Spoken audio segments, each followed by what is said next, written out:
Sindh high court Hyderabad bench यूनिवर्सिटियुनि में मुक़ररु रिटायर्ड अमलदारनि खे कैडर तब्दील करे हटाइण जो हुकुम ॾिनो वियो आहे। अदालत मेरा यूनिवर्सिटी ऐं शहीदुल्लाह बख्श सूमरो यूनिवर्सिटी ख़िलाफ़ दाख़िल दरख़्वास्तनि ते महफ़ूज़ थियल फ़ैसिलो जारी कयो।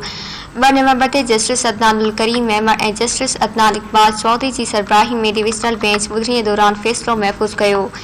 फ़ैसिले में चयो वियो आहे त OPS out of turn deputation ऐं इज़ाफ़ी उहिदनि ते ग़ैर क़ानूनी तौर वेठल अमलदारनि खे महीने दौरान हटाए chief secretary Sindh additional registrar मार्फत रिपोर्ट अदालत में जमा कराईंदो। फ़ैसिले में यूनिवर्सिटीज़ में मुक़ररु रिटायर्ड अमलदारनि खे हटाइण सां गॾु कैडर तब्दील करे सुभाणे उहिदा हासिल कंदड़नि खे बि हटाइण जो हुकुम ॾिनो वियो। दरख़्वास्त ॾींदड़नि ॿुधायो त अदालत जो फ़ैसिलो सिंध जे मनी यूनिवर्सिटीज़ लाइ लागू थींदो, छाकाणि त दरख़्वास्तनि में चीफ सेक्रेटरी सिंध ऐं सेक्रेटरी यूनिवर्सिटीज़ एंड बोर्ड खे बि धुरॿायो वियो आहे।